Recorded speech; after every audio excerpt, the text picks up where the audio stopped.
Hi everyone, and welcome to this unboxing. Check it out. I have not only some cool stuff to unbox, but I got from Amazon my new First Contact outfit. It's pretty nice. It's decent. The inner shirt right here did have a slight height issue right around the throat area. It's just too small for this extra large, so I have all the room. But as you can see, it is otherwise very good. I had to actually slit in the back so I could do that. I'm going to actually order some ring pins and extra communicator stuff for some of my next generation costumes and stuff. And just that. Plus, we have these guys right here, the Micro Machine collection from Star Trek: The Motion Picture. We will take a look at this, as that's the main thing of this video. But I did want to show this off real quick. I also got the Puppet Master um, toys of Blade and Torch. This is cool because although they are very small, they are highly detailed. They have a lot going for them. And even the box design is really cool because it mirrors the Puppet Master's, box that you can just make out from this up. Sorry for the reflection. That's pretty cool. And look, we have two types for Blade's head. That's just too cool. And even some other stuff. And I'm sneezing my tongue off. All right. So let's save the micro machines for last, but we also have one other thing. We have this box right here, which actually contains um, an electronic tie, which is pretty cool. So we're gonna open that up. First throwing knife, and this will probably become part of my Halloween costume. So pretty cool. Now we're opening it up, and I like the fact that it has its own face. Oh, good. Stop that. All right. Here's some of the equipment that comes with it. I'm definitely not losing any of this. And here we go. We're pulling the tie out, and one of those tie things. It's got its own box, so I'm not complaining. So you check this out. Here it is. Actually, an LED orange tie, which is, when you think about it, for me, perfect for Halloween. Already pre-built with some stuff. You just link up, and you're already set. See, pretty much a pretty decent adjustable system. Just tie it in, pull it together, and boom, you're set. And since it's an LED type and it wraps around the whole tie, this is pretty cool. And to be fair, this is not an expensive tie. This was, especially for everything it does, I think it's like 30 bucks. And it uses just one AAA, which I just so happen to have AAAs laying around. Uh, some of my stuff actually requires this, including all the TV remotes. It's either AA or AAA. I mean, who makes up this stuff? So here we go.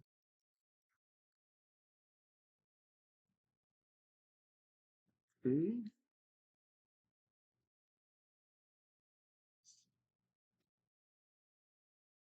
And it's on. Yeah, it does. Yeah. The camera's just, it's got more than one. Yeah. Oh,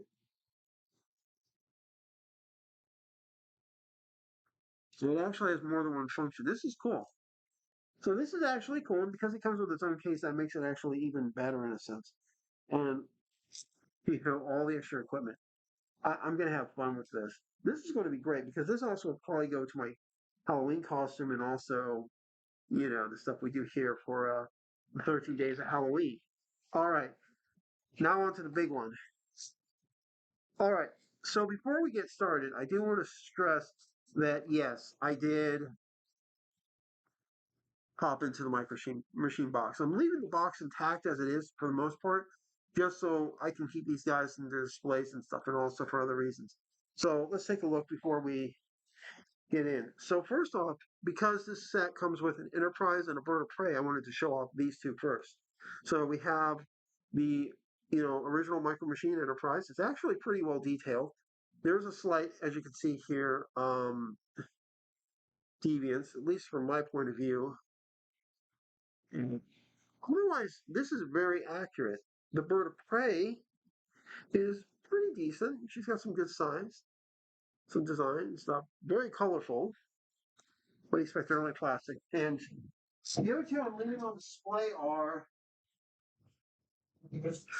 The Reliant, which actually is very, very detailed. In fact, if you look closely on, I don't know if this camera will pick it up, is how small this thing is and how small it is, but you just barely make out the black lettering of the registry number on the fin right there, which is actually also on my model over there, and also all the other details. So this is really cool.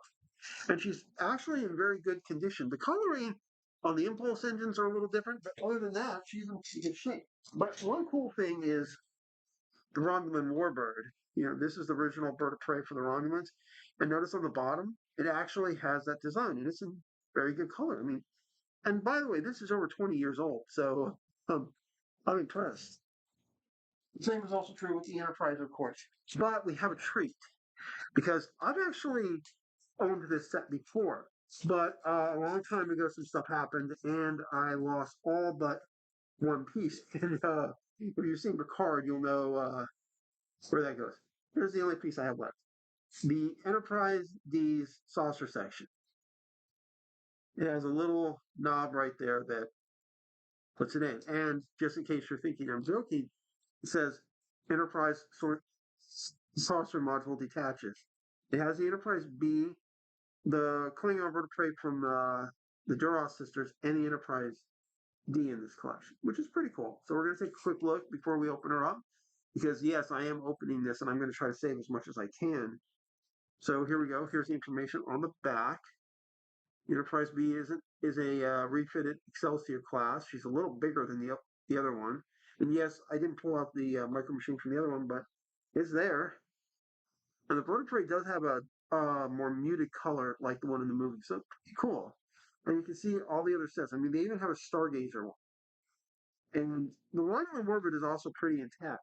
All right, just remember. Oh, and if it looks different to you, that's because it is actually covered in a glow in the dark paint, believe it or not, which was pretty cool. All right, can't use the trusty throwing knife on this, but we are going to open it up.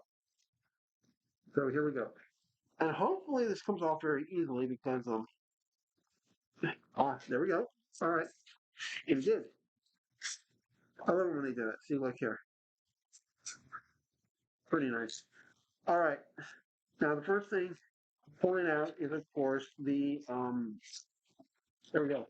That's cool. I'm gonna do my best to preserve this too, because look, there's the stands in the inside. Now I have backup stands that I don't need to take out of here at all, but I do need to take this off and see there are the stands. It's really cool how they do that. But here we go. So the first thing we have to do is go to the bottom to unlodge them. They're actually taped too. And wow, that's a 20-year-old tape still works, by the way. I'm impressed.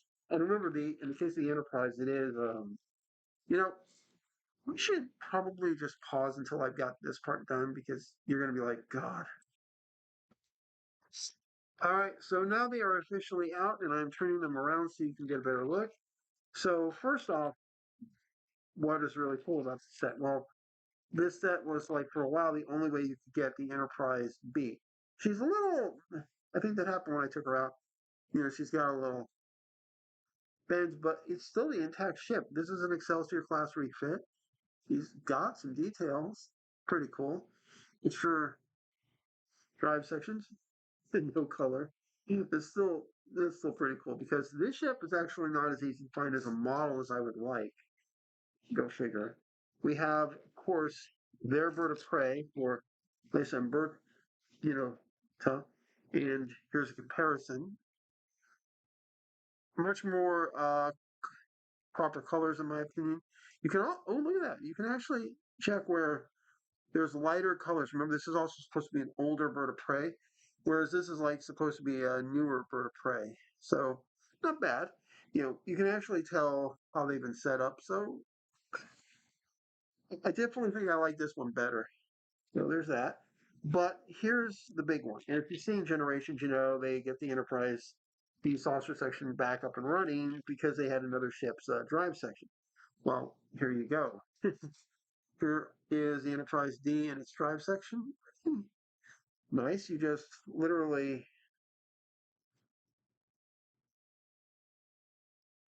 You just literally do that, and boom, you have the Enterprise D with a saucer section. Pretty cool. Pretty nice. And when we compare it real quick to the original Micro Machines, I think the ones from Generations has far more detail work, but it doesn't feel in some areas as good as the one from the original set. However, it does actually appear to be slightly bigger in places and a little bit more meaty. You can especially see that right there with the nacelles. So this one actually has some pretty good details, but this one is definitely, as you can see, meatier. And check this out. Just like Jordy did, he took another Toxic class starship's drive section and the one that survived Vidian 3, and that that actually fits really good. And there you go. She still got her battle damage intact. And that is the first time, by the way, in over 20 years that that saucer section has been mated to a drive section again. So that's pretty cool. And oh, well, it is flimsy plastic, so I'm not complaining. The cells are a little wonky on this one, but not bad. All of these micro machines, they are 20 years old, so that is pretty impressive. I mean, look at that. She's back to being mated with her drive section. Not her exact drive section, but still. Unfortunately, like I said, I was amazed that I still have this saucer section. I didn't expect I would still have it. The only micro machine I still own from my original sets. So not bad. And here's the other one. And as you can see, they are the same. It's just one is covered in glow in the dark. And also, I think in the case of the glow in the dark, it's probably protected all the stuff underneath because you can actually still occasionally see the original paint job there too. So it's pretty cool. I mean, like that. It's even on the inside. But the fact that this does work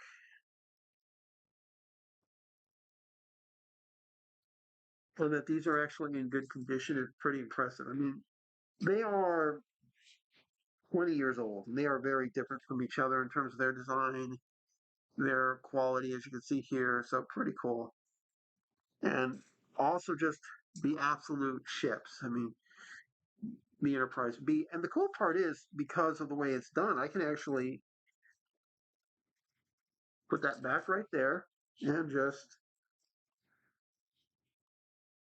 oh, and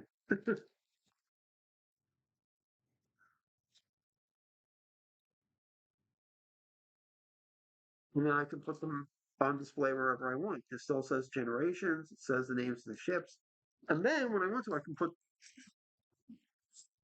it right back in the packaging and I can take them out whenever I want. This is a good deal for me. Now, granted, there is a set where, at least in the case of the Enterprise and the Enterprise B, these are in another big box set like I showed earlier. So that's pretty cool. But it does work out. And then, of course, I still have like the original one, which is pretty cool. I should have worn you know, a costume from Voyager and stuff. That would have been probably more accurate, but I didn't have that. So got to deal with that. And because the box is still in pretty good shape, I can just put that in storage and boom, we are good to go. Now, at the same time, I'm working on the models and I am trying to get more, including the Enterprise B. And I need to get another Excelsior. I had one a long time ago and I want another one. Um, So this is pretty cool. I hope you like the new costume. Remember, some of the stuff's still not done yet. You still have more work to do on the inner jacket and a few other things. And I hope to see you guys soon. Like and subscribe, hit the bell for notifications. And I hope to God you like some of the stuff I can get my hands on because this is both nostalgia for me as a kid, but also just to see these things and to see how well they have lasted for 20 years. In fact, in some cases, like 25, 28 years, give or take, is pretty impressive too. So like and subscribe, hit the bell for notification, and I'll see you later.